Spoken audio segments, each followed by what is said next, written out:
Rien à faire. Ça faisait 1 an que je n'étais pas sortie de chez moi, que je n'avais pas revu mes amis, ma famille.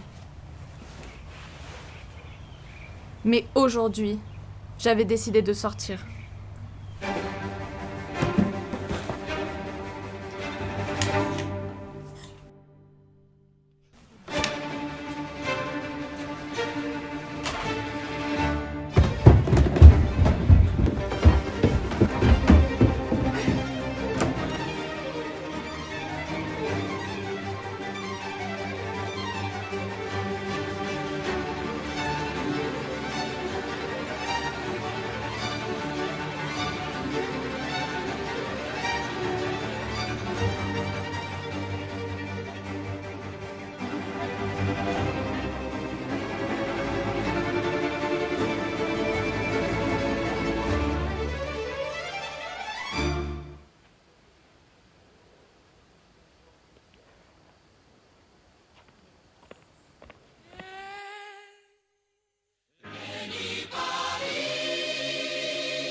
Mais j'avais renoncé.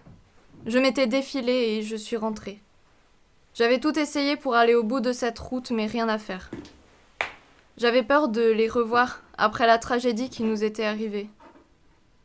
J'avais peur de les aimer à nouveau, de souffrir encore. Mais je voulais avoir du courage. Je me souvenais enfin.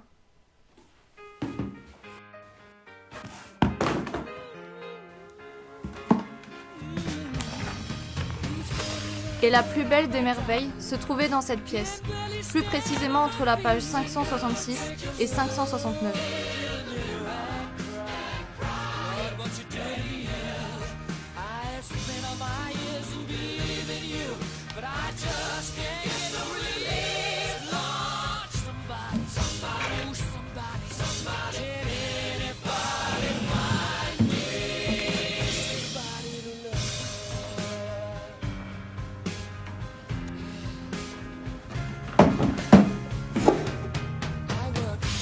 Cette page, c'était pour Camille.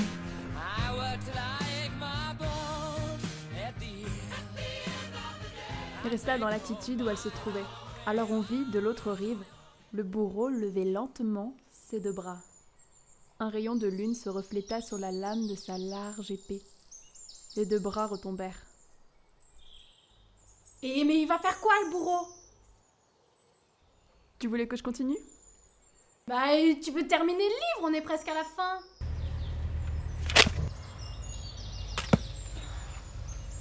Tu vas nous lire la suite, que tu veuilles ou non.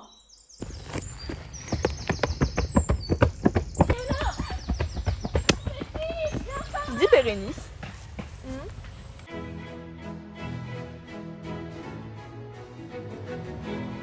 Camille faisait partie de ceux qui se trompaient toujours dans la disposition des couverts. Fourchette à droite, couteau à gauche. Mais c'est difficile de retenir l'ordre. Elle commençait à lire les romans par la fin. Selon elle, les fins heureuses sont les meilleures parce qu'un bon livre n'est pas celui qui plonge dans une déception sans issue. Et elle me posait toujours des questions profondément existentielles. Tu penses que le premier mec qui a bu de l'eau gazeuse, il a eu peur? Ouais. C'est bizarre quand on y pense, l'eau gazeuse. Ouais, puis en fait, si tu penses bien, c'est peut-être un business familial en fait. Tu sais, genre le fils du mec qui a bu de l'eau gazeuse, et bah en fait, c'est celui qui a inventé le jacuzzi. Ça veut dire qu'il y aurait de l'eau gazeuse dans les jacuzzis? Ouais, à peu près. De ce jour-là, je ne me souvenais que de cette profonde conversation. Quand on cherche dans notre mémoire, souvent, on ne se souvient que de choses futiles au final. Et tant mieux. La carte, c'était pour ma victoire. Je crois qu'on est définitivement perdu. Espérons qu'on ne meurt pas de faim.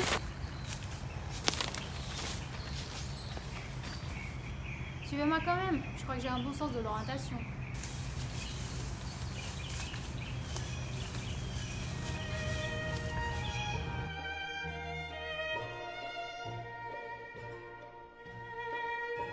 Victoire faisait la guerre aux brosses.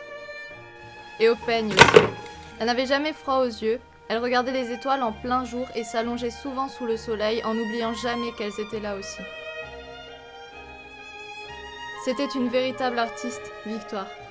Elle savait tout faire en plus d'être une artiste et portait donc bien ce nom que sa mère lui avait donné après avoir eu 4 fils. Je pense que vous avez compris pourquoi. Elle voyait la beauté dans les choses désespérées et laides. Et c'est pourquoi elle laissait sa chambre dans cet état-là, informe et hideux. Car comme l'a dit un jour l'homme qu'elle chérit le plus au monde, je cite Victor Hugo, « Le beau n'a qu'un type, le laid en a 1000. » Victoire vivait pleinement le moment. Et en plus, elle avait vraiment un bon sens de l'orientation. Mais uniquement lorsque nous étions perdus. When you're down and troubled and you need a helping hand and nothing, oh nothing is going right.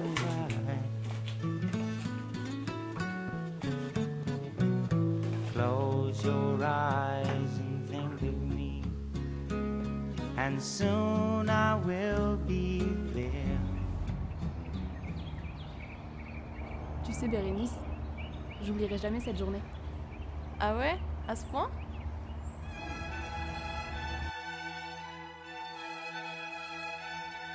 Olga. Ah, Olga. Il n'y a personne au monde qui puisse dépasser sa loyauté. Depuis toujours, elle nous faisait la lecture. Zola, Baudelaire, Balzac. Et elle avait fait pleurer Camille avec la fin de ses romans plus d'une fois. Elle souriait en permanence et paraissait fleurir au milieu d'un monde morose. Olga portait toujours le même ruban rouge sur elle, et personne ne savait pourquoi. Je crois qu'elle non plus. Elle mangeait des chocolats Suchard, mais les meilleurs étaient ceux magnifiquement emballés dans leur papier rouge, comme son ruban. Je me demande si c'est une simple coïncidence ou un choix de sa part. C'est parce que c'est vraiment les meilleurs, je te promets. Olga aimait le chocolat et était loyale. Toujours loyale dans les moments les plus sombres. Tiens, prends-le. Oh non, je peux pas l'accepter, tu l'as toujours sur toi. Mais si, prends-le, j'insiste.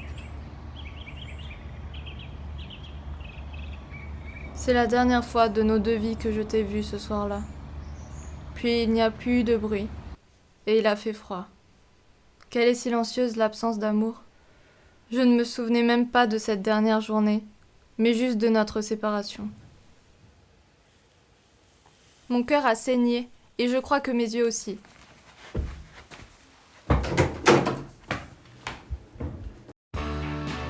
Pendant 1 année, je n'ai plus voulu rien ressentir. J'avais peur d'aimer, Olga me manque, mais Olga aurait voulu que nous continuions à grandir ensemble. Il n'est jamais trop tard pour les gens qu'on aime. J'ai peur de n'avoir gardé que ces quelques souvenirs, mais aujourd'hui je me rends compte que je me souviens de tout. Et même les choses que j'ai oubliées, je m'en souviens. Nous sommes les 4 saisons. La fougue de l'été, La fraîcheur et la mélancolie de l'automne. La force et la singularité de l'hiver. La floraison du printemps.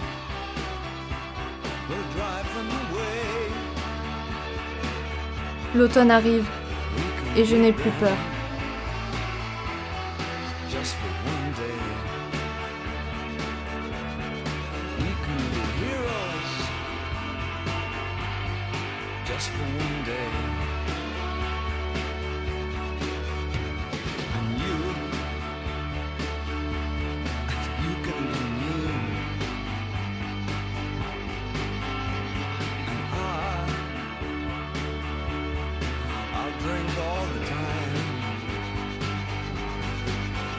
We're lovers,